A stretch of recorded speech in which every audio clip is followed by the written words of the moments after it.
July 1902. Canada was peaceful. Families were sleeping peacefully in their homes. Children were laughing in the streets, and the people of Calgary believed this would be just another normal summer night. But far beyond the mountains, something terrifying was forming. Dark clouds began swallowing the sky, cold winds started shaking the trees, and deep inside the roaring Bow River, nature was preparing a disaster that nobody could stop. Then suddenly, the rain started. At first soft, then heavier, then violent. Within hours, roads disappeared underwater. Homes collapsed into the flood, families screamed for help in the darkness, and an entire city watched helplessly as the river destroyed everything in its path. This is the true story of the terrifying 1902 Calgary flood, the night Canada faced one of its most horrifying storms.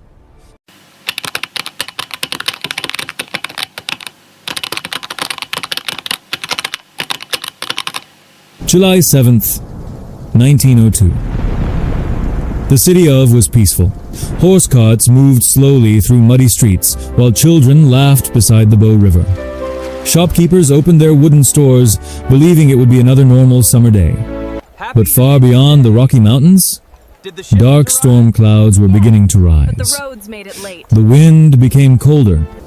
Farmers looked nervously toward the sky as black clouds slowly covered the sunlight. A 14-year-old boy named Thomas Carter stood outside his father's grocery store near the river. Something felt wrong. The Bow River looked darker than usual, faster too, almost angry.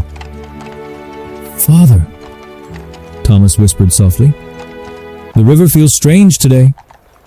His father smiled. "It's only rainwater from the mountains?"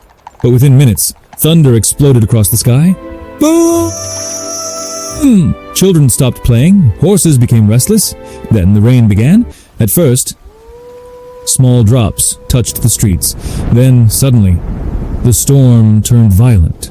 Heavy rain flooded the muddy roads, while lightning flashed across Calgary. The sound of thunder shook buildings across the city. Thomas looked toward the Bow River again and froze in fear. The water was rising rapidly. Huge waves smashed against the riverbanks, while broken branches floated through the current.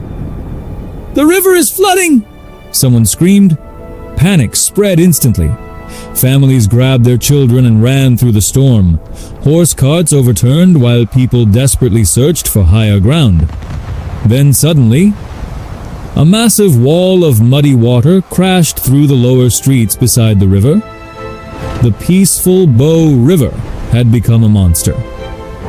Floodwater smashed into homes and stores with unstoppable force. Thomas watched in horror as water rushed into his father's grocery store. Shelves collapsed, glass shattered, food floated through muddy water. Then, crash! A giant tree trunk slammed into the building. The walls shook violently. "Run!" his father screamed. Thomas escaped seconds before the entire grocery store collapsed into the raging flood. The storm continued all night.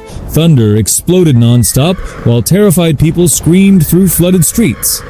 By midnight, most of Calgary's lower streets were underwater. Families gathered beside the Church Hill, one of the few safe places left above the floodwaters. Lightning illuminated the city again. The sight was horrifying. Homes floated through the darkness. Bridges cracked apart. Floodwater covered the streets. Calgary looked like a nightmare.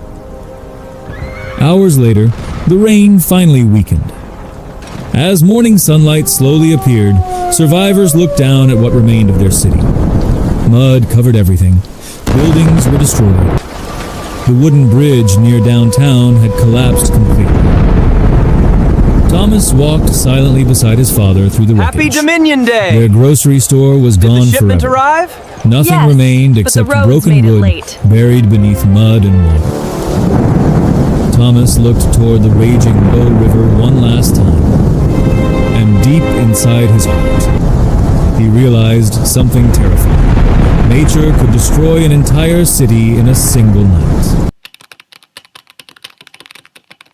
"Ditz," Thomas asked his father in a trembling voice, "will we survive this?" His father looked down at the flooding city and said slowly, "When nature becomes angry, son, humans become very small." Suddenly, a loud explosion of thunder shook the sky. A bright flash of lightning lit up the entire city for a moment, revealing a world sinking, breaking, and dying beneath the storm. People stood on rooftops, screaming for help. Some waved their arms, others tried desperately to save their families. But the raging current showed no mercy. It carried everything away without stopping for anyone. And then Thomas saw something that froze his soul.